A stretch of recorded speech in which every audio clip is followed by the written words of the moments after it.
I'm sorry, Dave. I'm afraid I can't do that.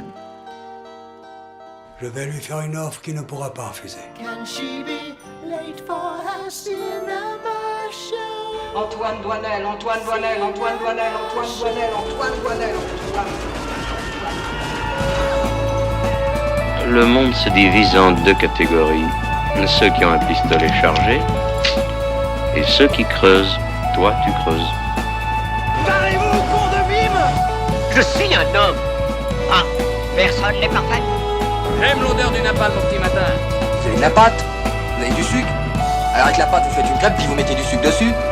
La mère suce des queues en enfer. And I am the best film director in the world.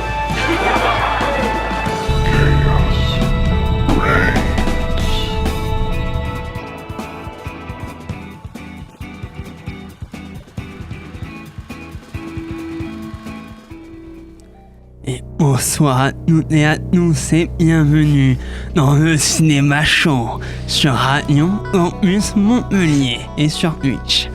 Nous sommes ensemble pour 1h30 d'émission, 1h30 pour prendre du recul, analyser, ressentir et retenir à travers l'actualité cinéma. Et pour m'accompagner dans ce moment de partage, je ne suis pas seul.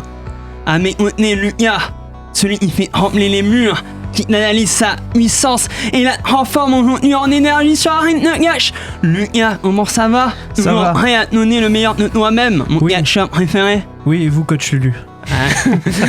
Avec nous aussi un retour qui fait du bien. Lara, revenir. C'est déjà une victoire. Comment ça va? Eh ben ça va, content d'être venu. À mes côtés également, Naomi, celle qui ne craint pas de prendre position, d'avoir des amis tranchés et de les assumer parce que s'exprimer avec sincérité, c'est aussi une force. Comment ça va, Naomi? Ça va très bien. Et pour conclure ce cercle, le grand avec un G, Maxime, celui qui m'a ouvert de nouveaux horizons avec les noms Sirat. Maxime, comment ça va? Toujours dans la transmission et la découverte? Toujours, et je suis très content que tu parles de Sirat. Allez voir Sirat, c'est le meilleur film de 2025. Même je commence à me saouler.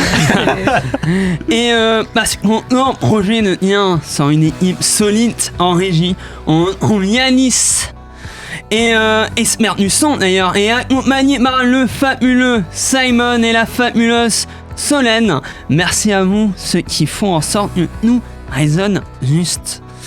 On programme de nos débats, on aura Ourou de Yann Oslan, Dreams de Michel Franco et Nuremberg de James Vanderbilt. À la fin des news de Lucas, qui va les présenter avec joie, on recevra Ombre, qui viendra parler du festival du court-métrage de Clermont. À cette occasion, nous recevrons Ciné Campus, qui présentera l'une de leurs projections, d'ailleurs l'une des premières. Dans ce film, on va clairement démonter à l'Asie. Et en fin d'émission, là ça une carte, non pas du tout, mais Maxime animera le quiz avant de conclure avec les recommandations de l'équipe. Vous l'avez sans doute compris, le programme est chargé, et puis non sans plus attendre avec les news de Lucas.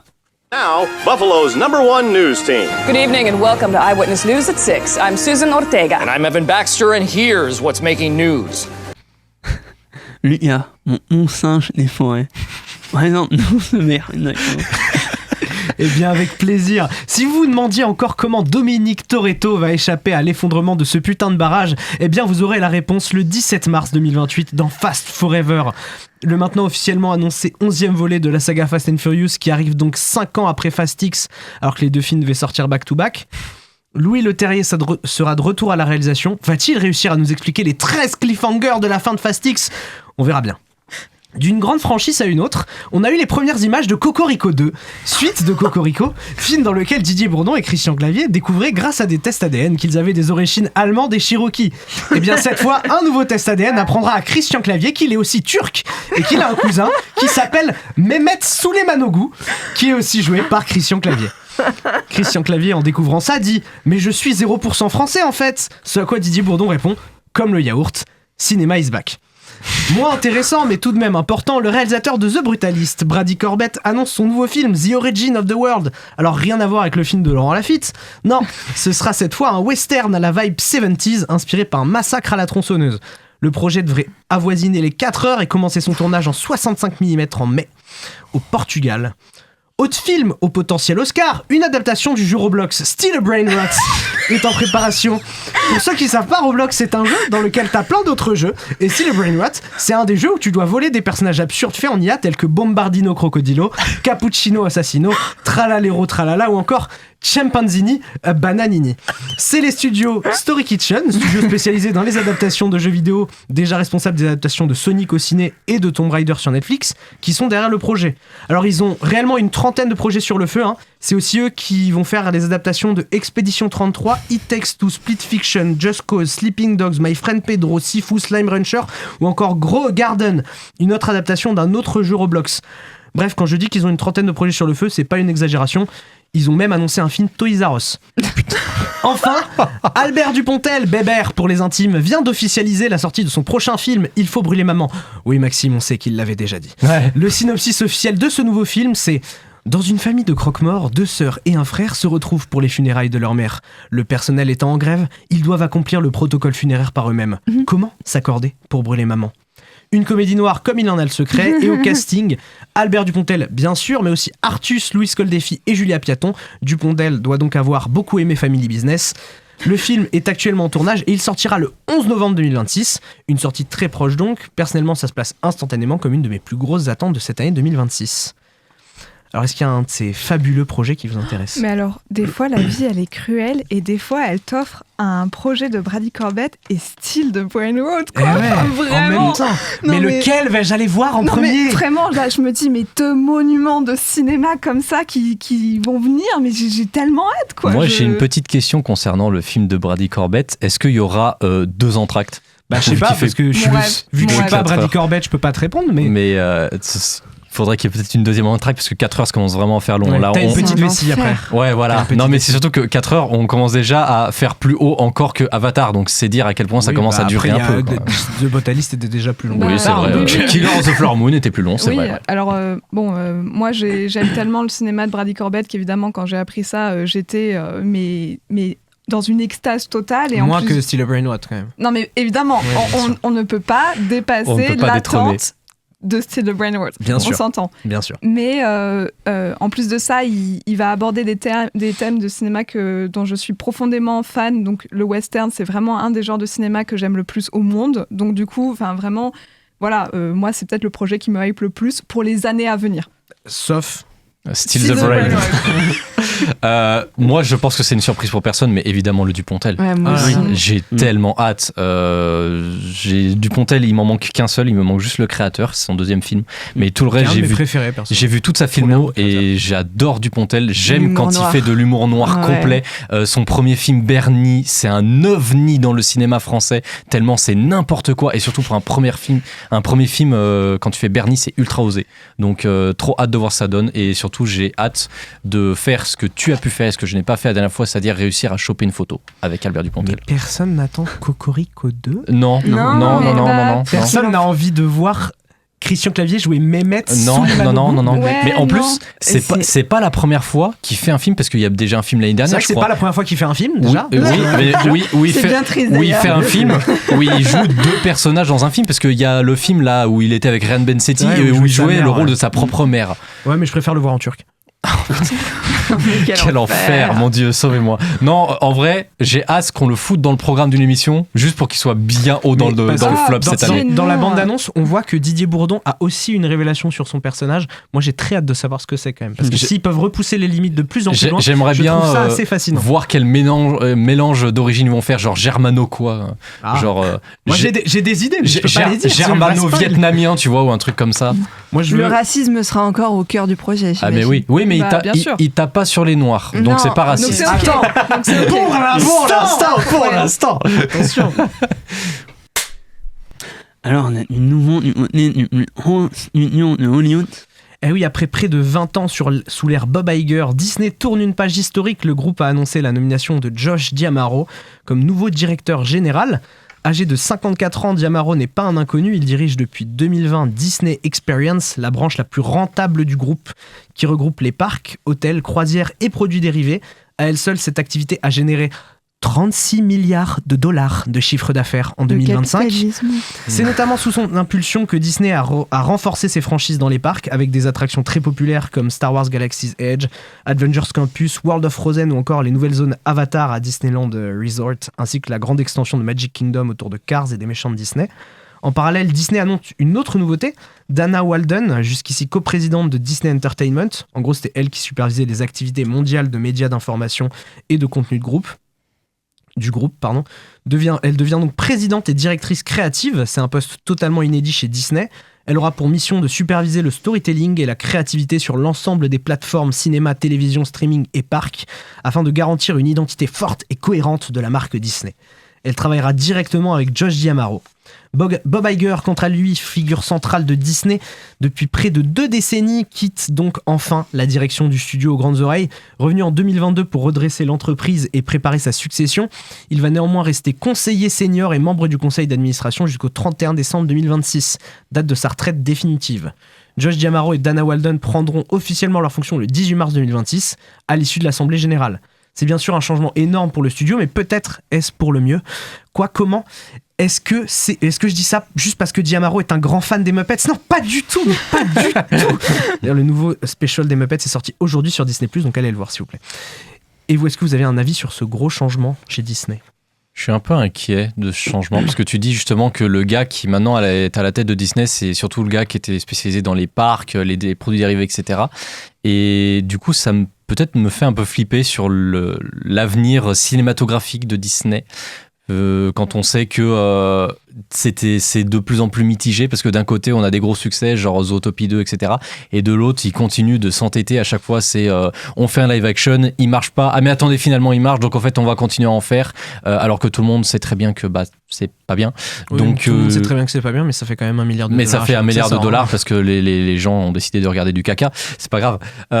Mais du coup la vraie question que je me pose, c'est est-ce que ce sera une bonne chose que ce soit un gars qui est uniquement là pour le marketing et pas pour l'aspect cinématographique qui soit à la tête de Disney? Ils ont l'air de vouloir renforcer en fait leur image de marque. C'est vraiment ce que tu ressens avec cette annonce-là, c'est ils veulent renforcer leur grosse franchise, ils veulent miser sur leur grosse franchise. Donc en fait ça ne change pas tellement du cap dans lequel ils sont partis. Mais c'est surtout le départ de Bob Iger, c'est une figure quand même que beaucoup de gens n'aiment pas, Bob Iger.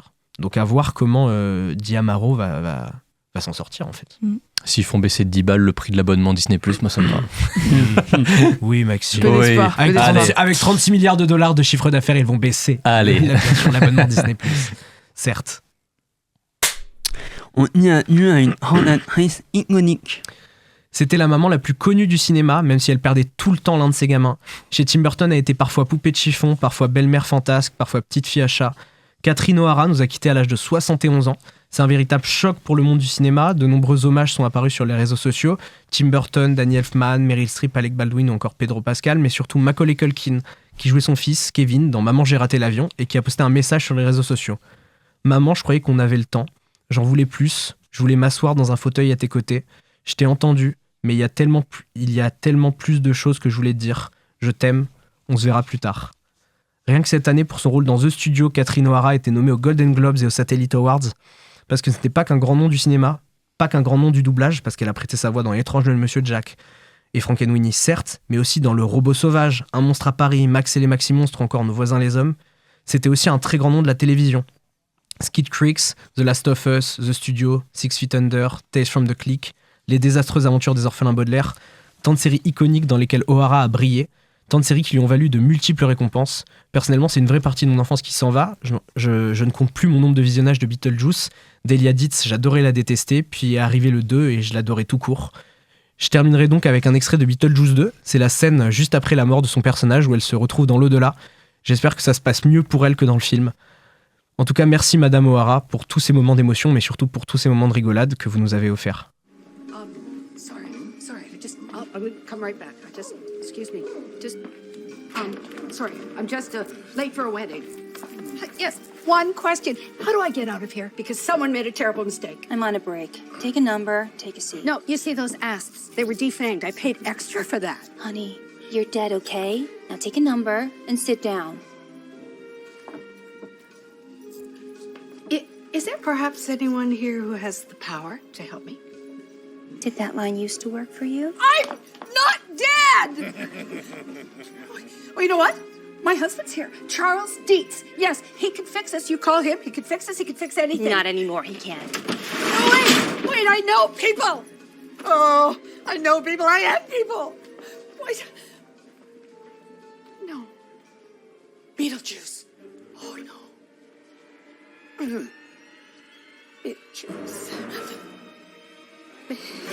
Right. Ow! I get it. Now that you're dead, you want to hang out with me. Would you help me find Charles, please? And then the VIP lounge. Sure. Okay. Just after you help me find my runaway bride. Alors, est-ce que vous avez quelque chose à dire sur Catherine O'Hara? En fait, pas vraiment plus que ce que tu as dit. C'est-à-dire que c'est vraiment une grande perte. Et moi, la dernière chose dans laquelle je l'ai vue, c'est dans The Studio et je l'avais trouvée tellement bien. Enfin, elle était excellente. Donc, comme tout le monde, je pense que je suis profondément triste qu'elle soit partie et si vite. Ouais. Je sais qu'elle avait dit qu'on voulait que son... Genre, il y avait un fan qui l'avait alpagué il y a quelques années et qui lui avait demandé pour quel rôle elle voulait qu'on se souvienne d'elle. Et elle avait dit pour le rôle de la mère de mes enfants. J'avais trouvé ça trop mignon. Ouais, c'est chou. C'est très mignon. Et d'ailleurs, en parlant de ça, c'est justement... je suis désolée, je me rappelle jamais comment on prononce son nom, mais c'est l'acteur du petit garçon. Oui, Macaulay Culkin. Voilà, qui avait expliqué qu'il avait pris l'habitude de l'appeler maman. Et il l'appelait maman tout le temps. Mais c'est la maman de toute une génération, oui, quoi. Ouais. C'est la maman de Maman, j'ai raté l'avion. Ouais. Quoi. Ah non, elle est iconique. Enfin, ouais, elle était sûr. iconique. Donc c'est terrible. Bah écoute, merci Lucas pour toutes ces infos. Maintenant, on va attaquer avec Ambre qui vient parler du festival de Lermont. Moi, c'est Patrick, de Dijon-Côte d'Or, et toi? Jean-Pierre Savelli. Oui, mais d'où? De Clermont-Ferrand. Eh ben c'est Remois qui interviewe Ambre, du coup. Donc on accueille Ambre qui vient nous parler de son expérience au festival du court-métrage de Clermont-Ferrand. Salut Ambre, comment ça va? Salut, ça va très bien, merci.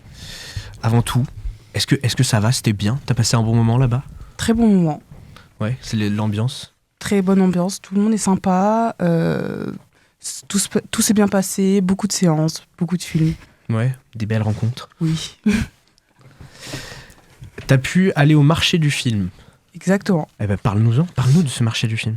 Alors quand je suis partie, c'était le tout début, donc ils venaient à peine de s'installer, tous les stands n'étaient pas encore prêts, mais c'était surtout des stands pour certains pays. Et voilà, c'était le début, donc après j'ai pas pu voir quand choper d'exclusivité. Non, pas encore. Pourtant tu étais notre reporter. T'as pu voir combien de courts-métrages là-bas? Je crois que j'en ai vu moins de 40. Waouh.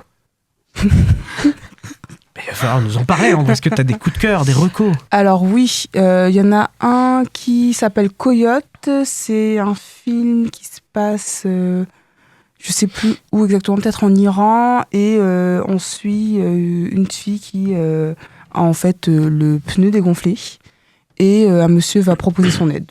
Voilà, c'est ça le truc.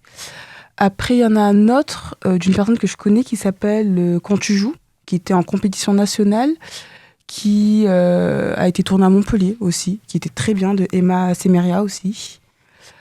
Après, il faut que je réfléchisse. Il y en a aussi un autre qui s'appelle Nostalgie, qui raconte l'histoire d'une star qui était connue dans les années 80 et qui, depuis, tout le monde l'a oublié, mais il était surtout connu pour une musique, et on l'a appelé pour faire un show en Irlande. Et en fait, c'est un film qui allie du coup sa musique la plus connue et aussi la politique en Irlande. Voilà. Tu as pu rencontrer certaines équipes? Oui. Ouais. Sur certaines séances, les équipes étaient présentes avant, et après, il y avait aussi des questions-réponses. Donc j'ai pu assister à la séance du coup où il y avait le film Quand tu joues de Emma Semeria, et voilà. Et du coup, il y a donc des films en compétition, c'est ça ? C'est ça. Est-ce que tu as des pronostics déjà de ce que tu as vu, toi ? Alors là, j'ai vu tellement de courts-métrages que je sais pas comment en fait ils arrivent à se déterminer, parce qu'il y a tellement de compétitions. Il y a la compétition internationale, il y a la compétition nationale, il y a aussi une compétition qui s'appelle Labo, ça c'est pour tous les films expérimentaux. Enfin, il y a tellement de choses que je sais pas du tout. Toi, il n'y en a pas vraiment un où tu te dis, lui il peut gagner. Il n'y a pas des films pour toi, des performances qui ont mérité des prix, pour ce que tu nous as dit? Je réfléchis, parce que j'en ai tellement vu. Alors là... C'est sûr que du coup, en festival de court-métrage, t'en enchaînes plein, en fait. Ouais, c'est ça. En fait, je crois, dans une journée, j'ai pu en voir 15-20 courts-métrages. Du coup, à la fin... Mais là, comme ça, peut-être, je dirais... peut-être Coyote. Ok, voilà. Coyote. On se le note. Et puis si ça gagne, on t'applaudira. Voilà, vous saurez. Donc tu conseilles ce festival ? C'était bien ? Beaucoup, ouais. Franchement, c'était une très bonne ambiance. C'est assez petit, mais c'est justement, je trouve que c'est assez convivial. Ok. Voilà, franchement, c'est très cool. Je conseille vivement d'y aller. Merci beaucoup Ambre pour ce petit topo sur le festival du court-métrage de Clermont-Ferrand. Et merci à Radio Campus Clermont d'avoir pu nous permettre d'y envoyer notre envoyé spécial. À très vite. Non mais merci beaucoup Ambre d'être passé pour parler de cela. Et maintenant, on va attaquer à nos débats de la semaine.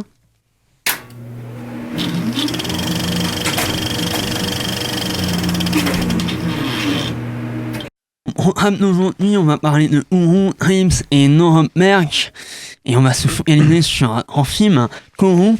Après Halloween, sorti l'an dernier, Yann Osland fait son retour au cinéma avec une nouvelle collaboration avec Pierre Ninet. De son côté, l'acteur revient sur le devant de la scène après le succès du Conte de Monte Cristo, une association qui a déjà fait ses preuves, mais est-elle encore gagnante cette fois-ci ? Réponse après la bande-annonce. Salut à toutes, salut à tous. Pour ceux qui n'auraient pas vu ma vidéo, le super pouvoir de la persuasion, je vous remets le lien en description, n'hésitez pas à aller faire un tour. Comment être plus focus, comment être plus précis dans son écoute, comme dans sa capacité à être écouté et donc à convaincre. Et attention à la cheap dopamine, on en a parlé. Les jeux vidéo, les réseaux sociaux, le porno. Avec quelques règles de vie, vous allez pouvoir faire comme moi. Et atteindre un niveau de concentration que vous avez jamais connu. Allez!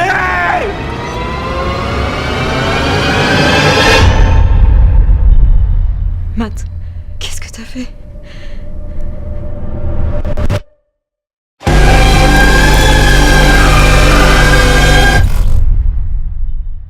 Matt est le coach en développement personnel le plus suivi de France, dans une société en quête de sens où la réussite individuelle est devenue sacrée. Il propose à ses adeptes une catharsis qui électrise les foules autant qu'elle inquiète les autorités. Sous le feu des critiques, Matt va s'engager dans une fuite en avant qui le mènera aux frontières de la folie et peut-être de la gloire. Dans le casting, on a évidemment Pierre Ninet qui joue Mathieu Vasseur, Marion Marmot qui joue Adèle, Anthony Péjon qui joue Julien, Christophe Montenès qui joue Christophe et Ol Magalani qui joue Peter Conrad. Est-ce qu'on aimerait beaucoup avoir ton avis, Naomi, sur ce film? On va commencer peut-être par les points positifs, si tant est qu'il y en ait. L'idée de base, elle est bien. Adresser le sujet de la positivité toxique et du business du bonheur au cinéma en parlant des coachs de vie, c'est vraiment intéressant, surtout quand on est vraiment en pleine émergence de la trend des podcasts et tout ça, et des hommes qui vont venir t'expliquer comment il faut faire, comment il faut vivre, comment machin. Enfin, je dis des hommes, mais c'est aussi des femmes, mais malheureusement, on parle surtout des hommes. Par contre, l'idée était bien, le résultat est, pour être gentil, catastrophique, puisque on est face à un film vraiment mineur, qui ne fait que survoler son sujet. Pierre Ninet est là pour littéralement essayer de carrer tout le film. On dirait même à un moment que juste la direction d'acteur a complètement disparu, puisque moi j'ai eu l'impression de reconnaître des prises de décision de la part de Pierre Ninet quant à son jeu, sans même que le réalisateur lui dise « Ah, en vrai, bof, là, non ». Et du coup, ça donne l'impression que c'est un film où Pierre Ninet se regarde et où il joue pour lui et pas vraiment pour les autres. Mais ça, à la limite, Pierre Ninet reste quand même un bon acteur. Moi, ce qui m'a vraiment posé problème, c'est à quel point le film passe vraiment au-dessus de son sujet. Il n'y a qu'un seul moment où le terme positivité toxique est vraiment posé. C'est-à-dire que, non, si tu veux parler de ce sujet, tu rentres vraiment dedans, tu expliques pourquoi est-ce que il y a une émergence comme ça des coachs de vie, pourquoi les gens s'y penchent autant. D'ailleurs, si vous voulez vraiment avoir un vrai panel du pourquoi du comment, il faut aller lire Apicratie de Iva Illouz. Et en fait, j'ajouterais juste que pour moi, le vrai problème du film, c'est le point de vue. C'est-à-dire que si vraiment on voulait atteindre le truc que fait Yann Gozlan à chaque fois, c'est-à-dire le thriller, il aime le thriller psychologique.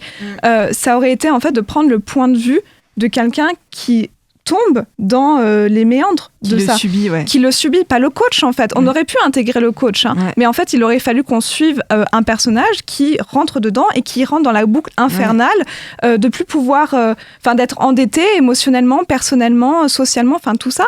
Et là je pense qu'on aurait pu vraiment avoir une histoire avec un thriller et de la tension et des trucs comme ça, parce que le truc c'est qu'il n'y a pas de tension. Vraiment, on n'est jamais tendu dans ce film. Ça ne marche pas.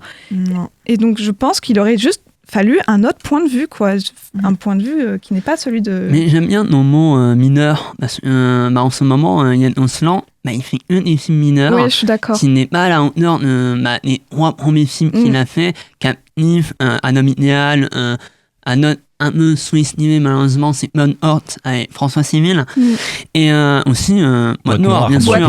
Mais le truc intéressant, c'est que Pierre Ninet se regarde, n'oublions pas, c'est sa première production, il produit, et c'est une idée de Pierre Ninet. C'est lui qui produit, on est d'accord. D'après l'idée originale de Pierre Ninet. C'est ça. C'est son idée. Donc c'est assez intéressant, mais on a vu les polémiques en disant, Molly, mais si on suit un peu les interviews, on voit que Yann Gozlan et Pierre Ninet n'ont pas le même point de vue sur le personnage. Oui. Et j'aimerais savoir, si, mais est-ce que tu ressens aussi, comme Naomi, qu'il n'y a pas de point de vue? Il n'y a pas de point de vue, oui, je suis d'accord avec le fait qu'il n'y ait pas de point de vue, mais Naomi l'a très bien dit, mais je pense que c'est vraiment important d'insister sur le fait que le film, parce qu'il manque de point de vue, parce qu'il manque parce qu'il manque tout simplement de motivation sur le fait de vouloir critiquer, de vouloir amener un regard critique. Au fait, il ne fait que survoler le sujet.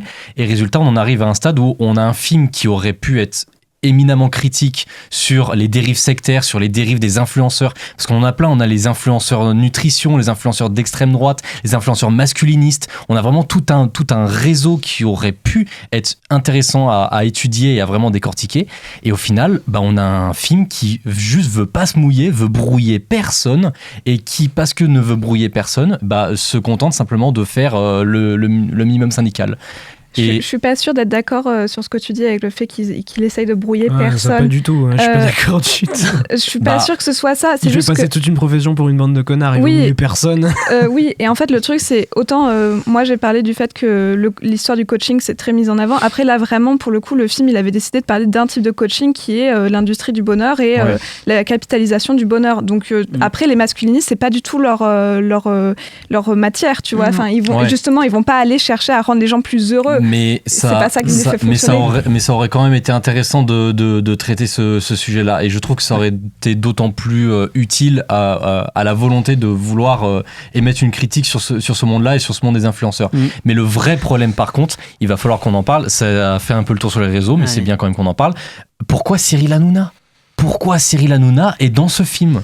Pourquoi un film qui se veut critique envers le sectarisme va donner un cachet d'acteur à un gars qui a sa propre secte à la télévision en direct devant des millions de gens? Parce que c'est le propos du film, ça sert complètement le propos du film. On a dit une secte, donc Gourou.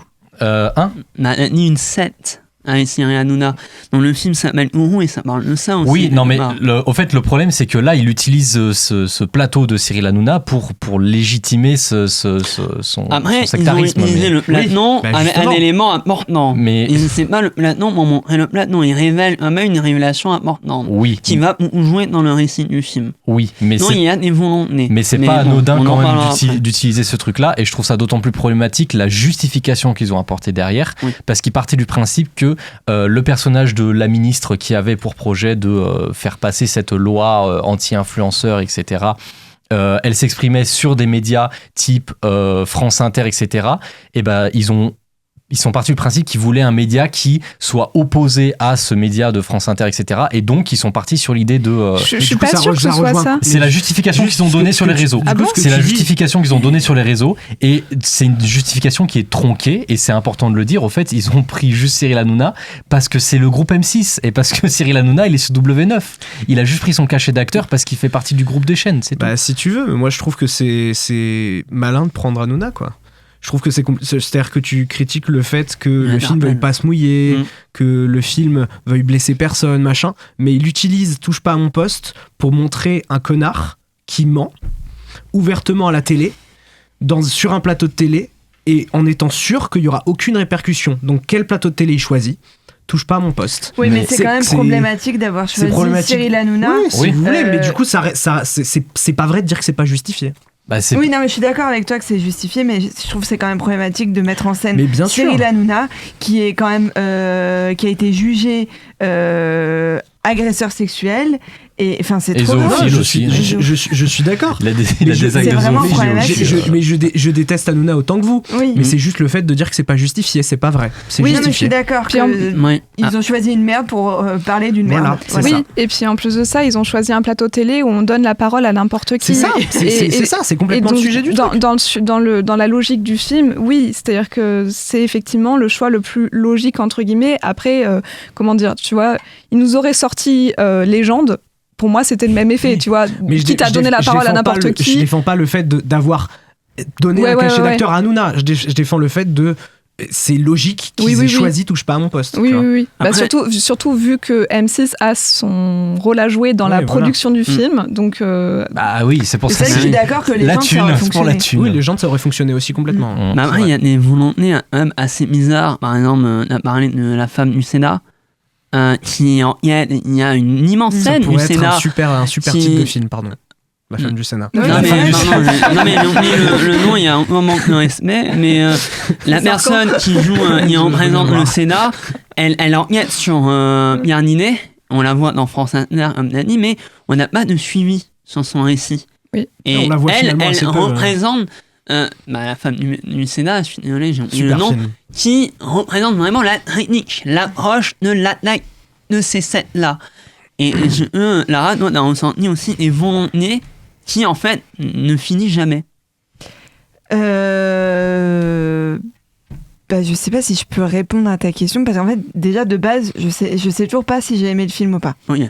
Donc, franchement, je suis sortie de la salle en mode... Ok. Bon. Parce qu'en fait, c'est compliqué déjà de se reconnaître dans un personnage qui, de base, est un anti-héros et un véritable connard. À des moments, parce que moi, je suis ultra positive et dans l'ultra-positivisme, et du coup, il y a des moments où, genre, je me reconnaissais dans certaines paroles et j'étais en mode « Ah non, tu peux pas te reconnaître dans des paroles de connard. » Enfin, tu vois, il y a un truc qui marche pas. Et le problème que t'évoquais, Naomi, du point de vue, je l'ai vraiment ressenti, ce truc-là. J'étais en mode, mais pourquoi on nous met dans le point de vue d'un personnage dont on n'a pas envie d'être? Du coup, on se place forcément en spectateur et du coup, on rentre pas vraiment dans le film. Donc, c'est pour ça que je sais pas si... Ouais, en fait, pour moi, le problème, c'est pas vraiment qu'on nous mette dans la peau d'un personnage qu'on n'a pas envie d'être, parce que ça, il y a plein d'autres films qui le font et des fois, ça fonctionne. En fait, le problème, c'est le fait qu'on veut nous imposer un personnage qui est censé avoir une prise de conscience sur lui-même en disant « Oh mon Dieu, mais en fait, le travail que je fais, il est pas si moral que ce que je pensais. » Mais c'est tellement... comment on dit déjà? Il s'enfonce. Déjà, il s'enfonce et surtout, c'est tellement artificiel. Enfin... Mais je suis d'accord qu'en fait, si ça avait été le même film, mais dans le point de vue d'une victime...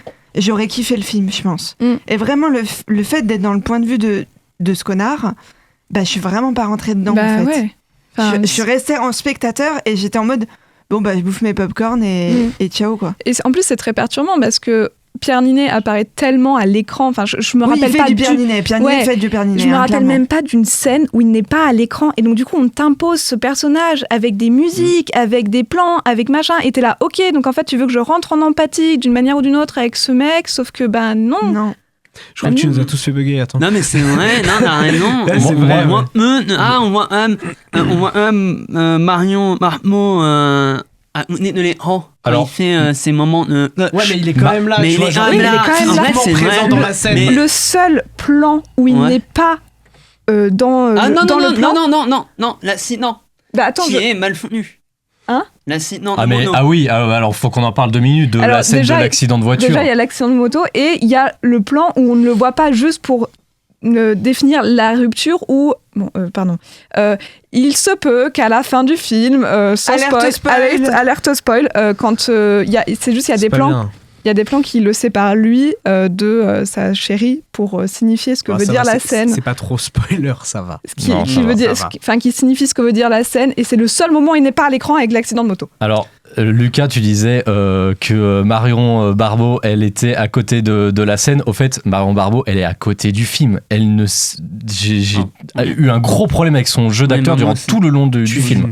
Insipide. Ah, mais vraiment. C'est un jeu. J'adore Marion Barbeau, je suis pas du tout objectif. Bah ouais, mais non, vraiment, dans le jeu, elle a un jeu d'acteur en carton-pâte. Mais faut retourner la voir dans Encore. Elle était Oui, bah écoute, je rappelle des souvenirs. On a son mec qui est en train de devenir super toxique et le gars, elle est littéralement en train de réagir comme s'il était en train de manger des spaghettis devant elle, quoi. Oui, mais non, mais franchement, dictionnaire. J'irai encore plus loin. Sincèrement, quitte à écrire un personnage avec les pieds, ne le mets pas en fait. Enfin, sincèrement, c'est un personnage féminin, mais d'une platette. Vide. Platette et vide, c'est terrible. Et juste, elle en devient insupportable parce que ces phrases n'ont aucun sens. Du coup, en fait, je suis même pas sûre que ce soit la faute de l'actrice. C'est juste, ces dialogues ont été écrits avec les pieds. Vraiment, ces dialogues ont été écrits avec les pieds. Du coup, ça ne l'aide pas. Mais lui, alors, mon avis sur Marion Marmot, tout d'abord, je ne lasserai jamais des tuches. Ensuite, non, moi j'aime bien Marion Barbeau. Et en fait, moi j'ai bien aimé le film de manière générale. J'aime bien le fait de suivre un connard. Je suis complètement à contre-courant. J'adore les films où je suis un connard. Est-ce que Roy Shaw, c'est ça? Roy Shaw, c'est complètement ça. Non, vraiment, j'adore le fait de le suivre et de le voir plonger dans sa merde. En fait, de plus en plus le voir devenir mauvais. Il veut être fou, quoi, c'est ça. Oui, par contre, effectivement, Pierre Ninet, c'est vraiment... Je cours à Las Vegas. J'adore Pierre Ninet, il joue super bien, mais c'est juste que oui, c'est vrai que ça devient assez caricatural sur la fin. Le downfall est assez caricatural sur la fin. Mais c'est vrai qu'en fait, moi j'ai passé un bon moment. Le business des coachs avec la positivité toxique, c'est un truc que je suis depuis longtemps et que je connais bien. Et je trouve que le film en fait un portrait plutôt vrai. Alors, complètement exagéré. C'est un sketch. Complètement exagéré. C'est pas un portrait, c'est vraiment le sketch du portrait. Si tu veux. Mais, je trouve que le film est cool. Après, c'est certainement pas le meilleur de Gozlan, quoi. Ça, c'est clair. Mais le truc, c'est que en fait, on revient sempiternellement à Boîte Noire. On peut en revenir 2 minutes, mais dans Boîte Noire, il y a une séquence d'accident de voiture qui est très bien faite, très bien réalisée, très bien mise en scène. On a un Pierre Ninet qui est dirigé. Et là, on a une séquence d'accident avec une moto. Et il se passe quoi? Il y a rien. Il se passe rien. Vous pensez quoi du logo de la boîte de prod de Pierre Ninet? Horrible. 90 et il enlève le T. Non mais Ninet. Non mais alors en plus, je me souviens vraiment dans la salle, j'étais avec Maxime et je le regarde, je fais mais c'est sa boîte de prod parce que moi j'avais pas. T'es super perspicace du coup. Le truc avec écrit Ninet Film, c'est la boîte de prod. Mais je savais pas qu'il avait fait sa boîte de prod. Je savais pas non plus. C'est au 2e visionnage du film que je me suis dit effectivement c'est bizarre. Vous savez pas qu'il voulait faire Feuilleman enfin. Non mais c'est vrai. Ah putain, c'est vrai. Non mais c'est juste ce moment-là de putain mais l'ego du mec, je sais pas. Bref, moi j'ai un petit problème avec l'ego qu'il y a dans ce film. C'est dommage, mais on va terminer là parce que vous avez pas dû nous parler de lui et Anthony Bajon. C'est Anthony Bajon. Il est excellent, mais on va se faire. On aime Anthony Bajon. Avant d'attaquer les autres débats de la semaine, nous allons faire une première pause musicale. Elle est en lien avec l'un des films de la semaine, et plus précisément avec un réalisateur, Michel Franco, qui avant Reims nous avait proposé Memory avec Cecilia Schecknen et Peter Sarsgaard. Cette musique sublimait le récit, je ne vais donc pas vous faire patienter plus longtemps. I Wonder Shade of Ball de Franco Arumi.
At first just go sleep.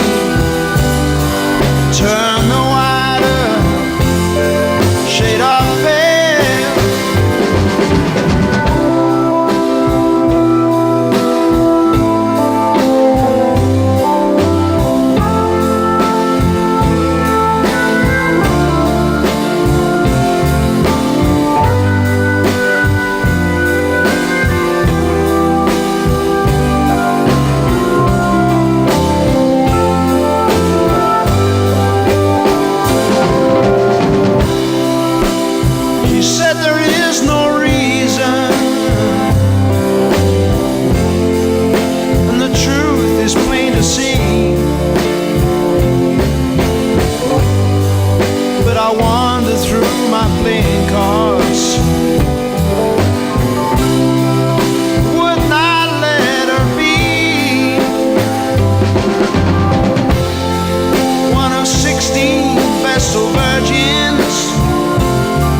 at first just go sleep. Turn the wider shade of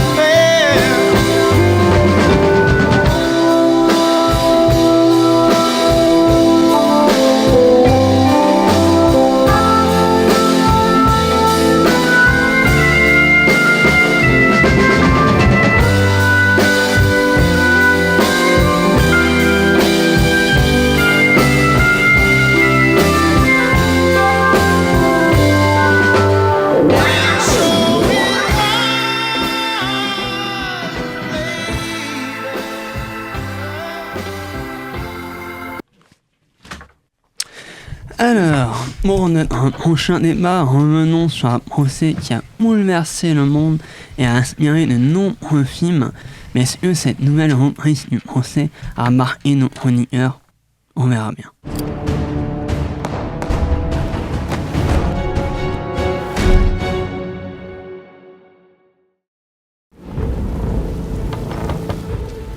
Justice Jackson? They captured Herman Goring alive. What are they going to do with him? You're standing inside a secret military prison. It houses what's left of the Nazi high command. Hey! never do that in my prison again. The governments of Russia, France, Great Britain, and our United States will put these men on trial for their lives. Dr. Kelly, Central Command thinks you're some kind of hotshot head shrinker. You will inspect and ensure the prisoner's mental health. He's the highest-ranking German military officer of all time. He's highly intelligent, Charming, and a narcissist. I am going to escape the hangman's noose. Very sure of yourself. You want to know why it happened here? Because people let it happen. Anything less than total victory will be considered utter defeat. You have to be flawless. I'm gonna put Hermann Goering on the stand, and I'm gonna make him tell the world what he did. Are you gonna defend yourself? What would you have me say? About the truth, for one. I know more about this man than anyone else on the planet. You're walking into a trap. We are able to do away with domestic tyranny only when we make all men answerable to the law. So that it can never happen again.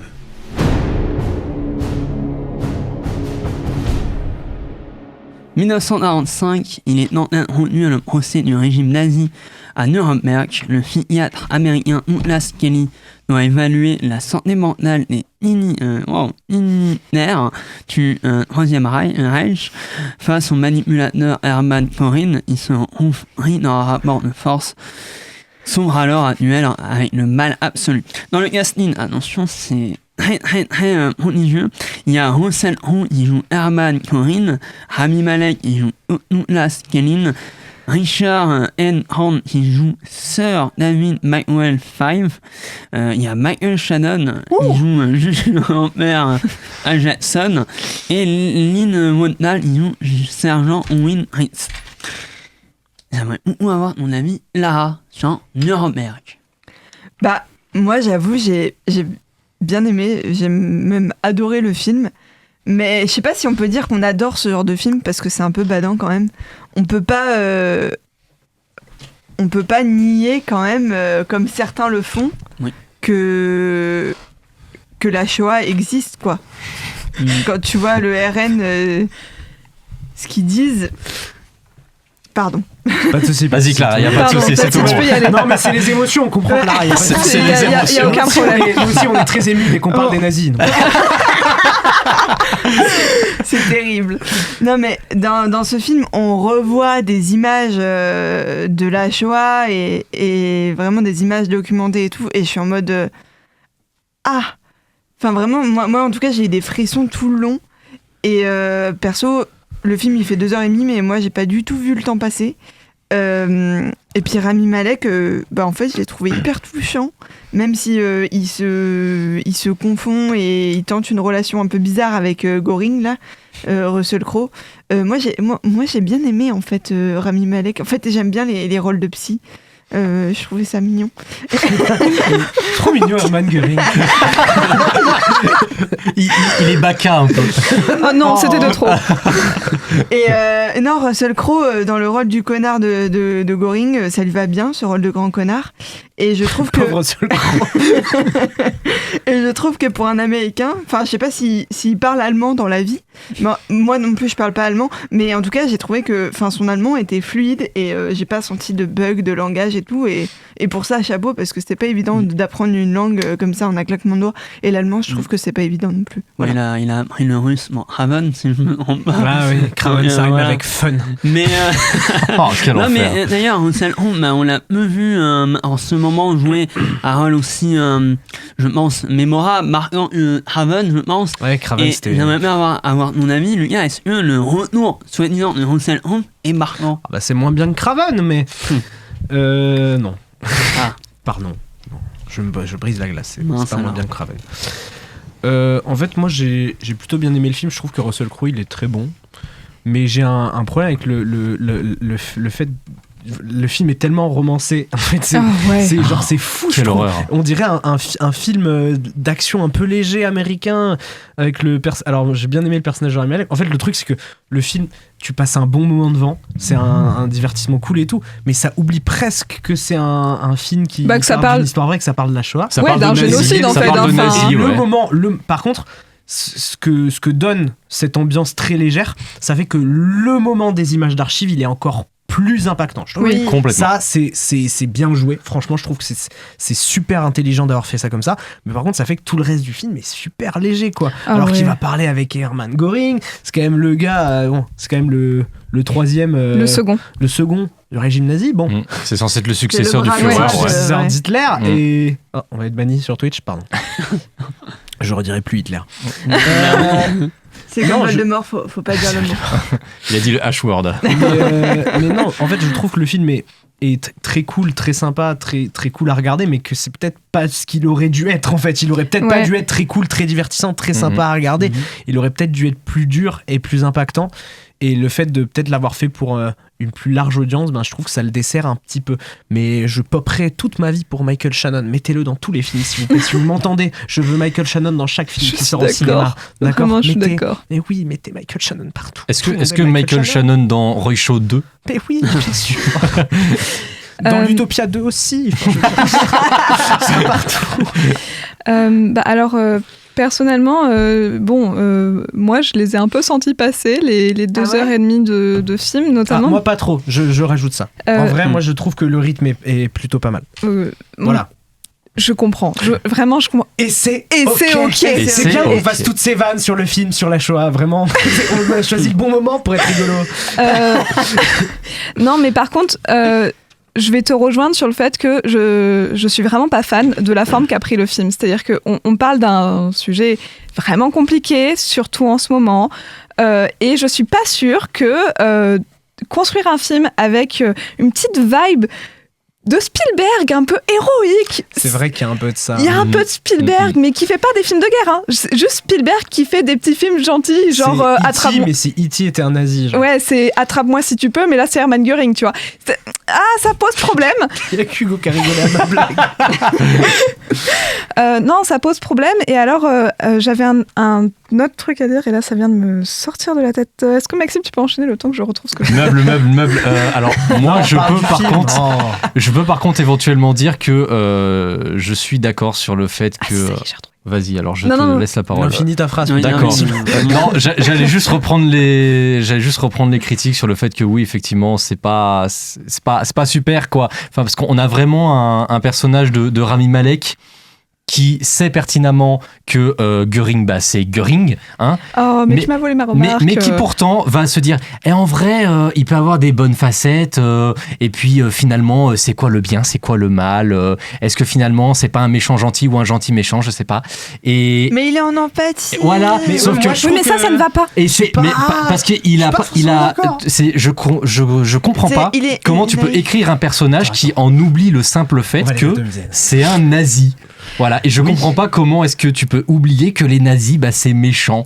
Voilà. Mais je suis pas sûre qu'il ait oublié. C'est le rôle de ce psy, en fait. Il a envie d'être... Enfin, c'est un psy, il est humain. Enfin, tu vois. Oui. Même si cette personne a déshumanisé beaucoup de monde. Oui. 6 millions de personnes. En fait, le truc, c'est qu'il s'en rend pas compte jusqu'à ce qu'on le mette en face des choses. Oui, mais alors... Moi, ce qui va me poser problème, c'est la position du spectateur. Je suis désolée, en Big 2026, vouloir encore faire douter le spectateur sur est-ce que Hermann Göring est méchant ou gentil, ça ne fonctionne pas. Vraiment. Je suis pas sûre que ça fait douter le spectateur. Hein. Alors, je suis désolée, mais alors la scène où le psy, il re-rentre en mode « Mais tu m'as menti, tu étais au courant oui, !» Ça ne fonctionne pas. Ça ne fonctionne pas parce que la seule façon que tu peux aborder la scène, c'est... Bah oui, abruti, bien sûr que... Mais non, les nazis sont méchants, mais quoi, en fait. le second du parti mais nazi, aujourd'hui, en 2026, on sait tout ce qui s'est passé à l'époque, je suis pas sûre que... Oui, mais du coup, ça, il faut en parler autrement, parce que pour moi, c'était vraiment en mode... T'es censé être... j'ai aucun vocabulaire ce soir. Attention, tu fais du mansplaining. Non, je rigole. T'es sûr que tu veux pas... Je rigole. Non, mais moi, c'est intéressant, c'est Nuremberg, il y a eu énormément d'adaptations. En film, et est-ce que vous ne croyez pas que ce film-là, particulièrement, c'est pas une volonté de, par exemple, vous parler, de l'humaniser, d'essayer de comprendre plus le bonhomme que les autres films, je pense, à ces époques-là, étaient plus radicaux. sur sur les nazis. Après, ça finit par quand même retourner sur le fait que non, c'est un gros connard. Oui, hein, mais par contre, on peut pas se permettre de faire des films pour essayer de comprendre ce que c'était que les nazis. Moi, je trouve ça faut pas chercher à les comprendre, c'est des connards. Oui, mais je trouve ça, mais c'est très intéressant de savoir pourquoi c'est des connards. Oui, en fait, c'est bien sûr, super intéressant de savoir comment ils en arrivent à penser comme ça et à penser qu'ils font le bien, Maxime. Moi, je trouve ça super intéressant. Bien sûr, mais il y a une différence entre chercher à savoir pourquoi et essayer de dire non, mais finalement, dans le noir, uniquement les jeudis soirs, ils peuvent avoir une bonne facette. Non, alors par contre, j'aimerais quand même dire un truc. Le mouvement du film qui cherche à humaniser Hermann Göring, il est juste hyper important parce qu'en humanisant les gens comme ça en fait des gens qui sont responsables de leurs actes. Parce que si tu les humanises pas, ça en fait des monstres et les monstres, ils sont pas responsables de leurs actes. Donc ce processus-là de vouloir l'humaniser en montrant des facettes sur laquelle effectivement on va vouloir essayer de calquer une forme d'empathie ou quoi que ce soit, c'est là pour en faire un humain qui peut être jugé et qui peut être responsable. Par contre, encore une fois, moi je suis pas d'accord sur essayer de me faire croire que Hermann Göring, peut-être qu'il n'était pas au courant. C'est plus ça le problème, je suis d'accord. C'est plus le truc de faire douter de le twist, est-ce qu'en fait il le savait ou pas? Parce que moi, effectivement, tout le film, je me dis, bien sûr qu'il le sait. Donc ça fonctionne pas trop. Non, mais après, la sauce, on prend à travers vos discussions, les nazis, non. C'est pas bien, les nazis. On finira là-dessus. Les nazis, vraiment pas cool. Les méchants, c'est pas gentil. Par rapport à la vibe de Spielberg, il y a Dame qui dit dans le chat E.T. c'est avec une moustache. Bon, on finit les débats avec le nouveau film de Michel Franco après Memory, son précédent film porté notamment par Cecilia Scheitlen, qui nous avait bouleversé. Une question se pose, ce nouveau long métrage nous a-t-il longtemps touché ou non comblé? Réponse après la bande-annonce.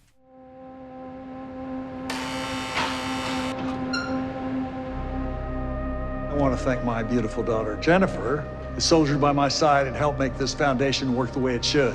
What's all this about Mexicans? We should be funding Americans. He's a dancer, works for my foundation in Mexico City. Thank you for the ticket. I really loved it. We'll come together next time.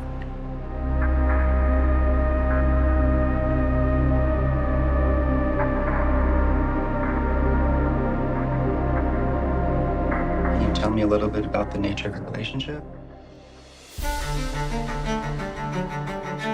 Is he in your program? No. Where'd you learn how to dance? In Mexico. You beg for money on the street down there too? We met, right? The ballet teacher. Look, you know I want you to be happy, but there are limits. You know what I'm trying to say? I came here to be with you, and I just don't want to be hiding all the time.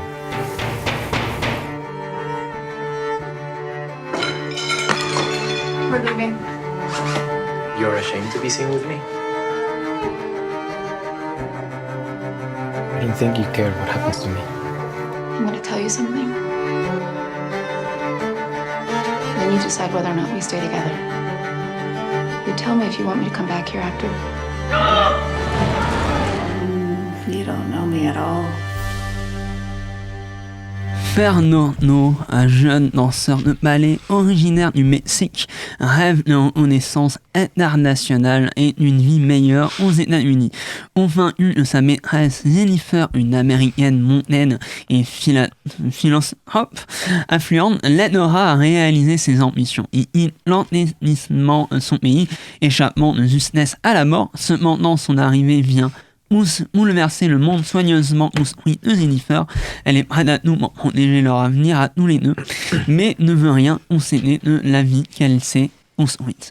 Dans le casting, on a Cecilia Scheitlen qui joue Jennifer, Isaac Hernandez qui joue Fernando, Robert Friend qui joue Jacques McCartney, puis on a Marshall Mell qui joue Michael McCartney aussi. Lucas, est-ce que tu peux nous donner ton avis? Bon, tout d'abord, je ne me lasserai jamais des tuches, et ensuite... Et ensuite... RAV. En fait, j'avais adoré Memory, moi. J'avais vraiment adoré Memory, le précédent film de Michel Franco, et je trouve qu'il y a un truc dans sa composition des plans qui est fascinante. Tu parlais en off de la scène des escaliers. Je trouve que vraiment, il y a un truc dans la composition des plans qui m'hypnotise chez Michel Franco, dans la gestion de la lumière aussi. Je trouve que c'est un réalisateur qui est vraiment super précis. Et j'adore ça. Par contre, je sais pas du tout où il va. Avec ce film, je sais pas du tout où il va. Parce que je pensais qu'il allait dans une direction. Puis il y a un gros truc qui se passe et j'ai l'impression qu'il va dans une direction complètement opposée. Et donc, alors, j'ai pas trop aimé. En fait, c'est surtout à cause de ce gros truc. Non, mais il va falloir le nommer. Qu'on en parle, ce sera pas un spoil. Hein. Voilà, je pense que cette scène-là m'a complètement fait voir le film autrement et du coup a complètement changé ma vision sur ce qui se passait et complètement changé ma vision sur ce que le film voulait dire. Et ça m'a vraiment déconcerté. Alors, ça laisse pas indifférent. Est-ce que c'est une volonté? Parce que du coup, le film reste, tu vois, le film reste. Je sais pas. Mais c'est vrai que je ne sais pas où tu vas, Michel. J'ai beaucoup aimé Memory nonobstant. Refais des films comme Memory, s'il te plaît. Le mot Nathalie reste. C'est ça, il y en a un sens. Oui, ça reste. Moi, c'est sûr, ça reste. Alors, ça reste. Ça reste. Oui, mais est-ce que ça. Et voilà. Physiologiquement, après, il y a mais plein de qu'est-ce que ça veut raconter? Mais c'est ça. Mais qu'est-ce que ça veut raconter? Le problème du film, c'est qu'il a énormément de sujets. L'immigration, les relations toxiques. Donc, c'est assez particulier. Est-ce que c'est bien mis en scène? Ça, c'est un autre détail. Et surtout dans le scénario. Mais j'aimerais bien avoir ton avis là. Sur le scénario. Moi, le problème, c'est que j'ai adoré les sujets abordés, mais j'ai trouvé que c'était très mal abordé. Enfin, genre, c'était... Enfin, on évoque des thèmes, mais on ne va pas au bout des thèmes, et on change de thème comme on change de slip, et là-dessus, ça va pas du tout, quoi. Voilà, du coup, moi, je me suis noté, de quoi veut-on parler? Quelle est la thématique? Une histoire d'amour impossible, une animosité. On parle d'immigration, on parle de danse. Et puis moi, j'ai trouvé qu'il y avait trop de plans animaux, enfin trop de plans sexuels qui n'avaient pas lieu d'être, enfin qui ne racontaient rien. Il y a une scène qui a vraiment l'air tout droit sortie d'un film de cul et ça m'a fait rire. Je suis désolé, mais la scène où juste il parle, où on voit pas l'acte, juste il parle et il se parle de manière super sale. Ouais. Je suis peut-être très immature, mais putain, ça m'a fait rire dans le ciné. J'étais vraiment en mode, c'est James Gunn PG porn. C'est vraiment, c'est gênant pour pas grand-chose. Enfin, ça ne raconte rien, ça ne dessert pas le film. Jessica Chastain est extraordinaire. Oui, Jessica Chastain est quand même vraiment extraordinaire. Mais elle est extraordinaire dans tout ce qu'elle fait. Moi, j'aurais envie de dire, faut absolument l'éloigner de ce réalisateur parce que c'est hyper malsain. C'est hyper malsain. Et je suis désolée, il faut qu'on adresse le mot. La scène de viol était horrible. Enfin, vraiment, il y a une scène de viol qui sort de nulle part et elle est profondément malaisante. Moi, elle m'a donné envie de vomir et j'ai besoin de dire un truc. Il va falloir que les réalisateurs comprennent que le viol n'a pas d'équivalence et n'est pas comparable. C'est-à-dire que tu ne peux pas utiliser le viol comme une punition ou comme moyen de renverser les dynamiques de domination. Ce que je ne vais pas le dire, mais il se passe quelque chose dans le film, le personnage de Jessica Chastain fait quelque chose, et la réponse, c'est un viol. Ce n'est pas possible. C'est juste pas possible d'avoir tu peux pas montrer ça en 2009. Et puis ça fait en fait ça change complètement le point de vue qu'on a du personnage. Oui, clair. Genre c'est vraiment la réponse qu'il donne à ce qui se passe avec le gars. Mais c'est peut-être il veut jouer avec les émotions, mais c'est ouais, je comprends bien. Je comprends bien. Peut-être que l'objectif c'était que ça reste, peut-être que c'était de nous choquer, mais en fait il y a des choses, tu ne peux pas les traiter de cette manière-là. Et la question du viol, tu ne peux pas en faire un outil. C'est pas un outil. Il y a pas de. Je suis désolée, ça va m'énerver, mais ce n'est pas comparable. Il n'y a pas d'équivalence. C'est un acte en lui-même qui est d'une violence incomparable et qui n'a pas d'équivalence. Je me répète. Mais donc tu ne peux pas l'utiliser et ça nous montre qu'une espèce d'antipathie terrible pour l'acte en lui-même et pour les victimes. C'est un scandale, cette scène. Vraiment, c'est un scandale. Non, mais je suis d'accord avec toi. Montrer des viols, c'est vraiment pas bien.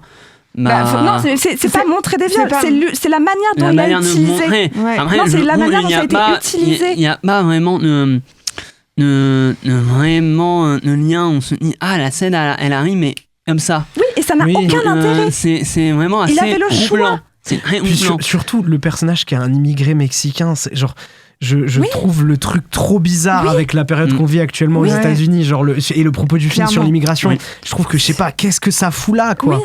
Et puis je suis désolée, il avait le choix. Il avait le choix pour renverser les dynamiques de domination. Oui. Il y avait vraiment d'autres manières de faire. Il a choisi le reste du temps, en fait. Il a choisi le viol et ça, c'est impardonnable.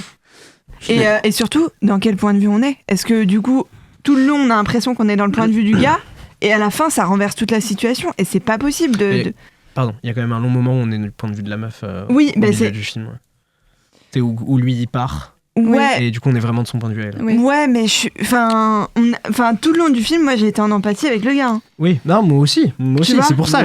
C'est hyper problématique parce que du coup, ça twiste tout. Après, voilà, moi je pense que c'est ce qu'il voulait en fait, mais tu n'utilises pas le viol. Tu n'utilises pas le viol. Mais c'est marrant, on parle de point de vue, Maxime, de point de vue là-dessus. Bah moi je tiens à dire que contrairement à cette scène de viol qui est juste immonde et à gerber et au film de manière générale, je ne me lasserai jamais des tuches. Merci. Voilà, c'est fait, merci. Merci. Et non, sincèrement, je ne comprends pas parce qu'en plus moi j'ai vu le film et c'est après avoir vu le film, je suis allé chercher sur Letterboxd, j'ai cherché devant Naomi quand on a vu le film et je me suis dit attends, c'est le même gars qui a fait Memory. Oui. Memory c'était trop bien. Memory est d'une poésie, d'une tendresse, d'une douceur absolument incroyable. Ah ouais. Et là il nous pond un film avec une scène de viol à gerber, mais je ne comprends pas ce revirement. Mais Memory qui parle de viol aussi en plus. Mais oui, mais de la bonne manière. Et c'est horrible à dire viol de bonne manière, mais oui, non, parce que coup, c'était parce que tu twists le truc. Voilà, non, mais c'est horrible à dire. Mais Memory est un film incroyable. Il faut aller voir Memory. Mais alors, par contre, là, il s'est passé quoi ? Et je suis désolé, le film est horrible. Et à quel moment Jessica Chastain, elle a cautionné ça aussi ? Ah ouais, alors ça, c'est un mystère quoi. Est-ce qu'elle a fait ce film pour manger ? Je sais pas du tout. Mais en tout cas, pas qu'elle ait besoin. Voilà. Mais après, moi j'ai aussi une autre chose qui fait que je déteste ce film, c'est que tu détestes les Mexicains. Non, pas bravo, que non. Maxime. Non, le véritable problème, c'est, je le dis à chaque fois, mais j'ai horreur du sexe au cinéma. Et comment vous dire que là, j'ai été servi évidemment. Ouais. Mais le problème surtout que j'ai le problème que j'ai avec ce film, c'est que ça fait partie de ces films qui, parce qu'il y a des personnages qui sont dans une relation amoureuse, ils doivent toutes les 5 minutes te balancer une scène de sexe pour dire ok, ils s'aiment vraiment beaucoup. Ouais. On a compris, mais t'as pas besoin de le mettre 36 000 fois. Moi je pense pas que ce soit pour ça qu'ils mettent les scènes de sexe. C'est vraiment pas du tout ça. Pour moi, c'est pas du tout pour montrer qu'ils s'aiment justement. Moi, c'est de la manière dont j'ai ressenti et je déteste ça. Et je trouve aussi que le film en plus partait sur les premiers plans, je les trouvais vraiment bien. On avait des plans qui étaient très silencieux, qui prenaient le temps. Je me suis dit ok, il y a un truc qui va être développé dessus, ça va être incroyable. Mais c'est pas la mise en scène le problème de toute façon. Et le problème c'est que cette mise en scène qui aurait pu être incroyable, très vite on l'oublie et on passe à un truc très classique. Trop classique, et au fait moi ça me saoule parce que le film me donnait des espoirs incroyables et les a réduits à néant, et avec la scène de viol c'est bon, il m'a perdu. Et tu ne te lasseras donc jamais des tuches. Voilà, évidemment. Non mais je comprends vraiment bien votre avis. Donc le film c'est niette. Est-ce que tu vas changer ta note sur Letterboxd du coup ou pas? Allez, vous avez manqué le début de l'émission, pas de problème, les notes sont là pour vous résumer. Nous n'en est pas, on aura un seul lancement.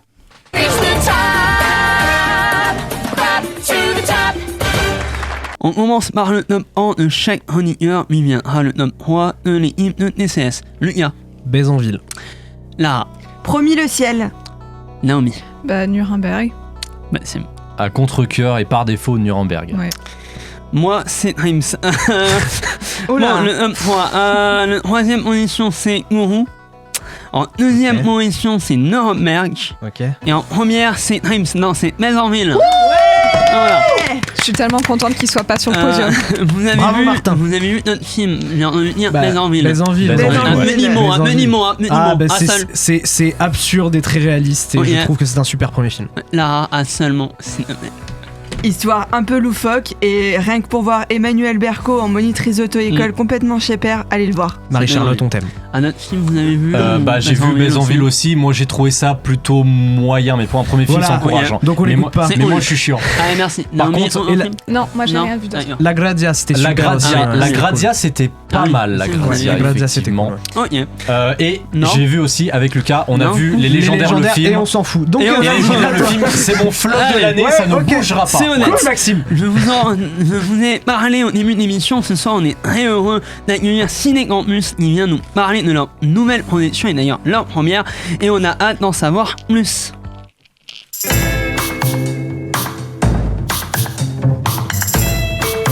Ciné Campus présente Résister. Ce soir, c'est Zoé et Daria qui viennent nous présenter la première séance de Ciné Campus. Comment allez-vous? Ça va, vous allez bien? Ou non, pas du tout? Oui, ça va, pardon, j'avais pas encore mis le casque. Tout va bien. Ouais, parfait. Alors, avant de commencer, pouvez-vous nous expliquer ce que c'est Ciné Campus? Alors, Ciné Campus, c'est un collectif d'étudiants qui a été développé dans le cadre d'un cours qu'on a suivi au semestre précédent. Et en fait, durant ce cours, on apprend à programmer une séance de cinéma et tout ce qui va autour, donc tout ce qui se rapporte à l'événementialisation, etc. Donc on essaye de mettre à bien un projet, en fait, des débuts jusqu'à la concrétisation, à la projection en salle, etc. Ce soir, vous venez nous présenter la première soirée de projection de Ciné Campus et j'aimerais savoir quel est le film que vous allez nous présenter. Alors, notre cycle s'appelle Résister cette année. Et du coup, notre film, ce sera Inglourious Basterds de Quentin Tarantino. Et du coup, c'est le film qui parle de la résistance en manière très singulière, je dirais. Donc, il parle pas que de l'histoire, qui est du coup aussi très traitée par l'artiste, par Tarantino, mais aussi dans manière esthétique, dans manière des gestes, de l'image, de mise en scène, et c'est très intéressant. J'ai appris qu'il y aura un invité qui vient présenter le film. Est-ce que vous pouvez nous en parler ? Alors oui, du coup, l'invité qu'on a choisi, c'est David Roche, qui est un enseignant-chercheur à l'université Paul Valéry et qui est spécialisé dans l'étude du cinéma américain indépendant et notamment sur les œuvres de Tarantino. Donc on l'a eu comme professeur, donc ça a été assez sympa et facile de l'approcher. Et voilà, donc il sera content de venir partager avec nous cette expérience. Et est-ce qu'il y aura un échange à la fin de la projection ? Alors pas à la fin, parce que la projection elle aura lieu à 20h. Donc ça fait un peu tard, le film est un peu long, donc on a décidé de mettre l'événement avant pour pouvoir faire un échange de questions justement avec notre intervenant et avec le public.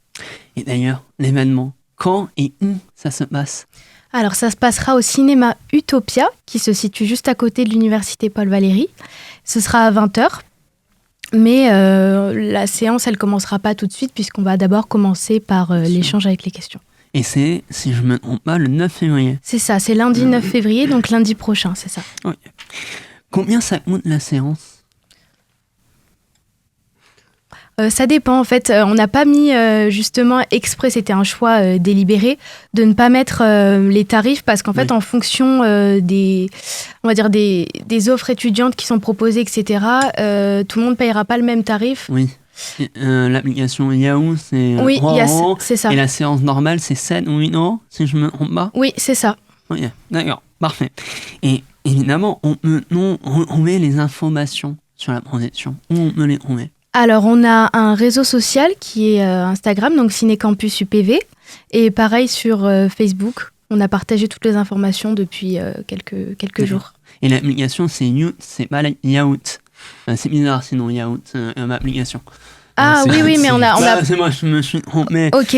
Mais écoutez, merci d'être venu sur le plateau Cinéma Champ. Et d'ailleurs, mon rappel, la première séance de Ciné Campus sera le 9 février. À 20h, à l'Utopia. En film de Tarantino, donc Inglourious Basterds. Nous avons terminé la partie Ciné Campus, maintenant nous allons y ouvrir et nous amuser avec le quiz préparé par le grand Maxime. The game is on.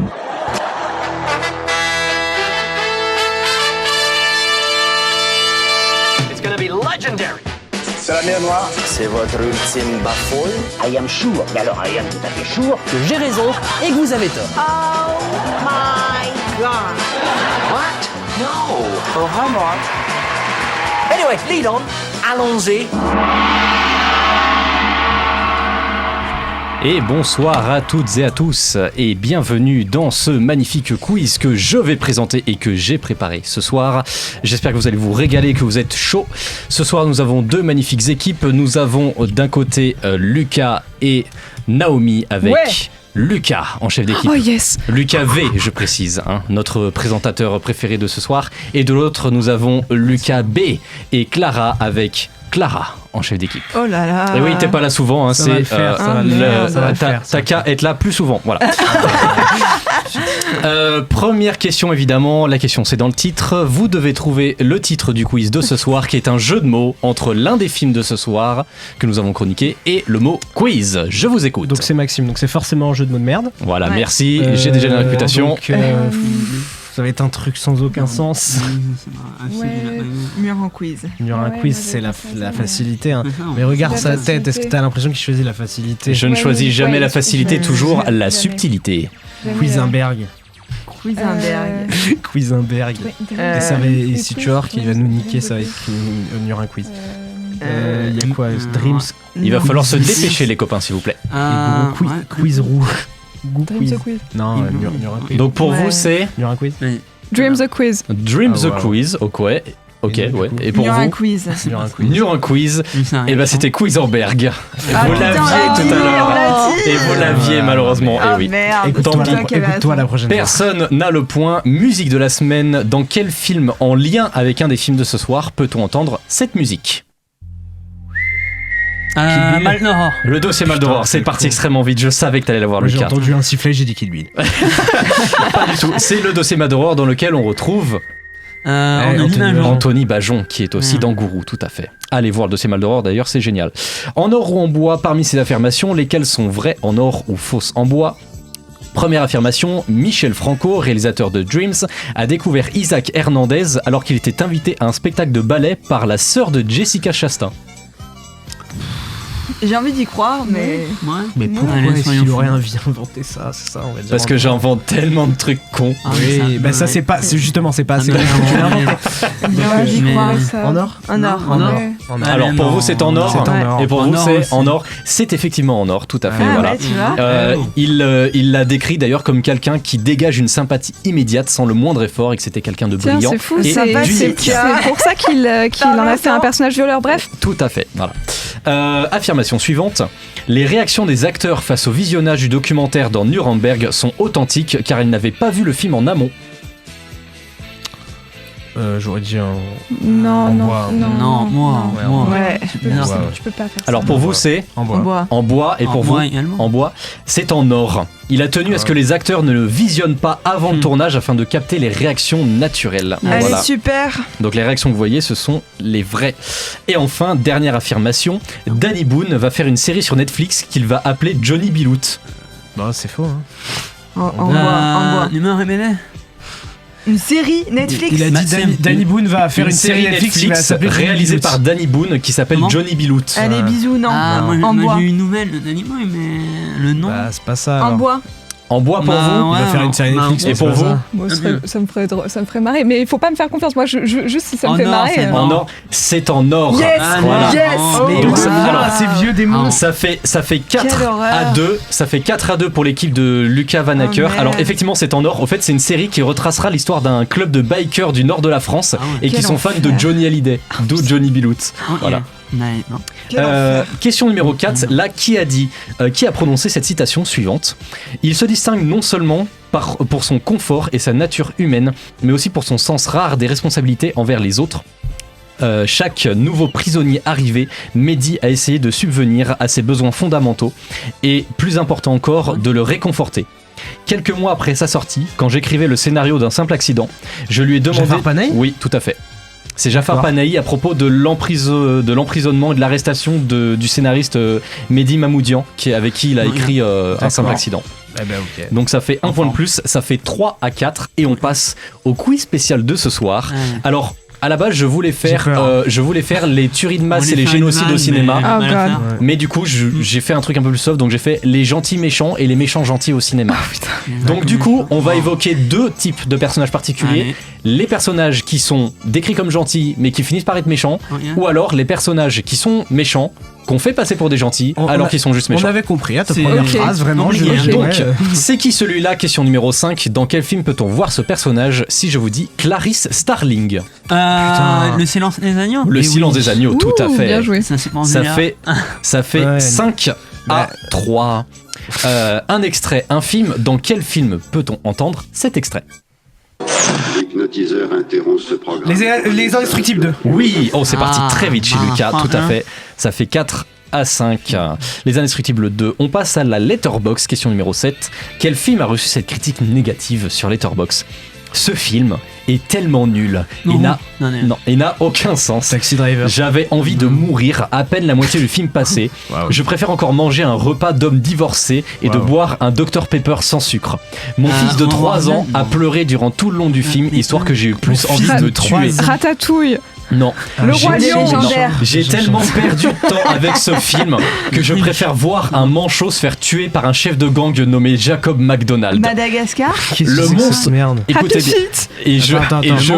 Et c'est la vraie citation du truc. Le monstre blanc à sperme qui ressemble à une grosse pute. Spermageddon. Monstre compagnie. Et la pire chose dans ce film, non. L'âge de glace. Un personnage blanc et gros. Les machins, les nouveaux héros là. Les nouveaux héros, tout à fait, bien sûr. Ça fait mais 6 à 4. Ne ressemble pas du tout à Et voilà.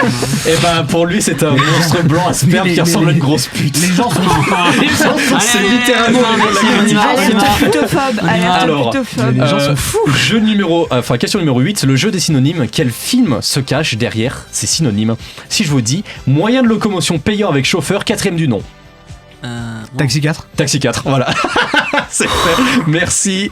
Ça fait 7. Je suis pas fier de l'avoir eu. Ça fait 6 à 5. Je suis pas fier de l'avoir eu. Ça fait 6 à 5 pour Lucas V. Musique de quiz spécial. Dans quel film peut-on entendre cette musique?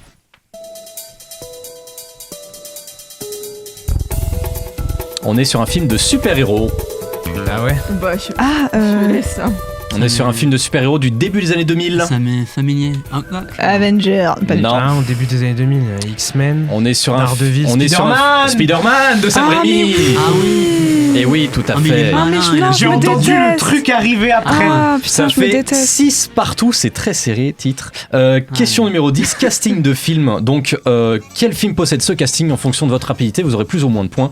Si pour 4 points, je vous dis John Cleese, Harry Melling ou Matthews Lewis. Ok, si pour 3 points, je vous dis Ian Hart, John Hurt ou Tom Felton. Harry Potter. Harry Potter, tout à fait. Et ça fait 3 points de plus pour Lucas et Clara qui passent en tête, ça fait 9 à 6. Harry Potter. Et oui. Et on passe au dual time de ce quiz spécial. Donc, je le rappelle, seuls les chefs d'équipe peuvent répondre. Donc, en l'occurrence, Clara et Lucas Vanacker. Je peux le faire. L'équipe en tête choisit son thème, l'autre le récupère. 3 points si vous avez la bonne réponse, moins 3 points si vous avez pas la bonne réponse. Les thèmes de ce soir, Clara, tu as musique au Mexique ou alors salsa au Mexique. Paye tes thèmes de merde. Ah ouais. Musique au Mexique. Musique au Mexique. Dans le film d'animation Coco, sorti en 2017, quelle affirmation sur Ernesto de la Cruz, l'antagoniste du film, est fausse? Son costume lors de son dernier concert vivant est intégralement bleu. Sa mort est provoquée par la distraction d'une personne en coulisses. Sa guitare est blanche et en forme de crâne. Il discute avec 2 vrais chanteurs mexicains durant sa soirée. Putain. Quelle affirmation est fausse? J'ai envie de dire la première. Le fait qu'il ait un costume intégralement bleu dans son concert vivant? C'est ça ton choix? Ok, très bien, je note. Du coup, Lucas Vanacker, tu as le thème numéro 2, salsa au Mexique, dans Moi Moche et Méchant 2. Le célèbre El Macho est réputé pour avoir été macho tout au long de sa vie, mais aussi de sa mort. Quelle affirmation concernant sa mort est fausse? Est-ce qu'il porte une ceinture d'explosifs et des grenades dégoupillées? Est-ce qu'il est enchaîné à un lion? Est-ce qu'il est lâché depuis un avion en plein vol? Ou alors est-ce qu'il plonge un volcan actif en éruption? Quelle affirmation sur sa mort est fausse? Je l'ai moi. Putain, tu m'as pas mis chef cette semaine alors que j'avais les deux.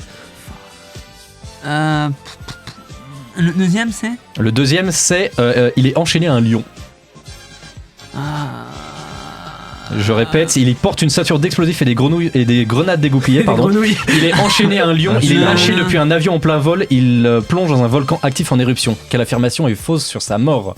Deuxième. La deuxième, il est enchaîné à un lion, c'est noté. Bah bravo, c'était un requin. il va spoiler, c'est le cas. Donc effectivement voilà, bon bah tu l'as balancé. Donc effectivement il est pas enchaîné à un lion mais à un requin. Donc du coup vous gagnez 3 points et vous êtes à 9 à 9, c'est très serré. Et du coup il Clara gagne parce que il est mort à cause d'une... Sa mort est bien provoquée par la distraction d'une personne en coulisses, puisque c'est la personne en coulisses qui fait tomber la cloche. Il discute avec 2 vrais chanteurs mexicains durant sa soirée. D'ailleurs, c'est des chanteurs mexicains qui ont inspiré le personnage d'Ernesto de la Cruz. Et son costume est bien intégralement bleu lors de son dernier concert vivant. Sa guitare est blanche et elle n'est pas en forme de crâne. Il y a juste un crâne sur le dessus de la guitare. Oh, t'as tellement joué avec les mots. Oui, tout à fait. Donc, ça fait 6-9 pour l'équipe de Lucas et Naomi qui remporte ce quiz. T'as dit quoi? Bon, merci Maxime pour ce quiz. On passe tout de suite à nos rencontres de la semaine. Alors si je peux me permettre de te donner un conseil, c'est oublie que t'as aucune chance, vas-y fonce. On sait jamais, sur un malentendu ça peut marcher. Tous les semaines, les chroniqueurs et moi-même vous faisons part d'un chroniqueur, plus ou moins lié au cinéma. Petit tour de table, Maxime. Ouais, alors ma recommandation c'est le compte Instagram Le Jardin TV. Pourquoi cette recommandation? Parce que c'est hilarant, c'est complètement hilarant.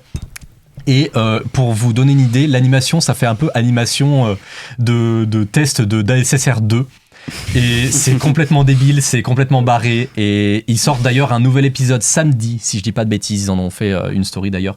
Et allez voir, c'est incroyable, c'est du doublage. Et en plus, ils font plein de vidéos où ils expliquent comment ils font le doublage et c'est hilarant. Voilà. Naomi. Alors pour ma part, je vous recommande la saison 10 de Queer Eye sur Netflix, c'est officiel, il s'agit de la dernière saison pour nos Fab Five. Si vous ne connaissez pas Queer Eye, il s'agit d'une des téléréalités américaines les plus connues et les plus anciennes, où l'on suit 5 personnes issues de la communauté LGBT+, chacun ayant leur spécialité, décoration intérieure, coiffure, stylisme, etc., qui offrent un relooking de vie à ceux qui le veulent. Voir le sourire revenir sur les visages des candidats, c'est que du bonheur et ça fait chaud au cœur. Mais voilà, c'est bel et bien la fin. Et si les raisons officielles de l'arrêt de l'émission ne sont pas très claires, à coup d'inimitié au sein du groupe, on peut quand même imaginer des raisons officieuses liées à la politique de l'homme orange. Alors, allez profiter de la dernière saison et des 9 précédentes si vous ne les avez pas encore vues. Là. Eh ben moi, c'est le livre de Marie Vareille qui s'appelle Désenchanté. Il y a une série France Télé qui est sortie tirée du livre. C'est une super chouette roman. Alors la série est bien, mais j'avoue que moi je suis la team roman, donc allez lire le roman avant de voir la série et après vous m'en direz des nouvelles. C'est l'histoire de Sarah Leroy qui a disparu il y a genre 25 ans et Fanny revient sur les pas de ses terres à Beauville-sur-Mer et elle va enquêter sur la disparition de Sarah Leroy parce qu'elle est devenue journaliste et que sa rédactrice en chef lui a demandé de revenir sur cette histoire de disparition. D'accord. Lucas. Moi, ce sera la saison 2 de WWE Unreal. Parce que c'est sorti sur Netflix en début d'année. Et donc, c'est une série documentaire sur les coulisses de la WWE. Donc là, ça va de WrestleMania à SummerSlam. Ça a fait des focus sur des personnes qui méritent, comme R-Truth ou Lyra Valkyria. Et ça a fait voir très différemment le business de la WWE. Alors, on se doute que c'est formaté par Paul Levesque, Triple H, pour que ça donne la meilleure image possible, même si parfois il dit des petits mensonges. Mais c'est quand même extrêmement bien monté. Je trouve que c'est une merveille de storytelling et que c'est vraiment extraordinaire de pouvoir voir les coulisses de ce sport. Nickel. Moi, c'est l'album Solénographie de Isia, une personne que je connais à l'université. Et c'est un album avec des chansons vraiment intriguants, passionnants et à écouter impérativement. Je trouve qu'elle a talent et quand on a du talent, il faut le mettre en profit. Et aussi, sans oublier Ciné-Campus qui prépare une projection, comme on a entendu, le 9 février à 20h dans le cinéma L'Utopia pour voir Inglourious Basterds, il faut pas oublier. Et puis, petit recours bonus du jeu concours qu'on fait pour l'avant-première de La Maison des Femmes en présence de l'équipe du film lundi 9 février à 19h45. Merci du conseil. Il est déjà l'heure de se quitter. Merci à mes chroniqueurs Lucas, Lara, Naomi et Maxime, ainsi qu'à notre équipe de la régie Yanis. Et Simon et Solène, Yannick pour le son, Simon et Solène pour la vidéo. Je remercie également Orbre de nous avoir parlé du festival de Clermont, ainsi que Zoé et Daria de Ciné-Campus d'avoir été là pour présenter leur première projection qui, n'oubliez pas, comme on a dit, le 9 février à 20h.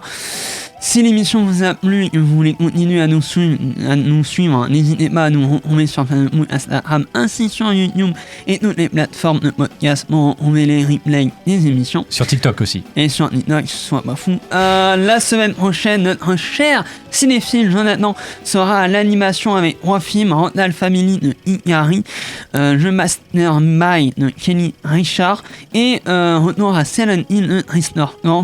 Et d'ailleurs, nous aurons une petite interview de Street of Gans pour son film. L'interview a été réalisée par Lucas Molétation et par Jules, Estelle, Simon et moi-même pour la technique.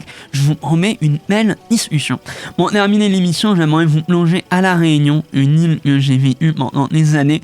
Je souhaite conclure avec une touche de musicalité créole, une magnifique chanson d'amour interprétée par Mills. Je vous laisse donc avec ce titre qui s'intitule Pour vous entendre. Chérie n'a pas saliver, ramasse la saleté. Pareil, si nous fait pas la guerre, nous gagne pas apprécier la paix. Me dis pas mon case sain, mais au fini par être impacté. Un vie avec moi, ton caïpé paraît intact, coupé paré par la mienne, tout seul. Dia ou laisse à moi, façon ma crève, mon tout seul.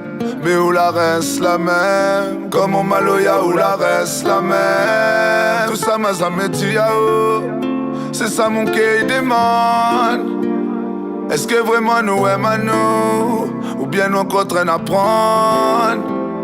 M'a besoin au dia, moi, s'il faut si sous garde à moi pour comprendre. Ou bien s'il faut me dire ou fort pour entendre. Nous gaspille le temps, la force, garder qui ça la faute. M'aspire les mots et cause, droite si vous voulez m'y admettre. Oui, mais il est capable, même si pas moi l'ôter. Moi va prendre si moi encore. Que ça nous l'a fait.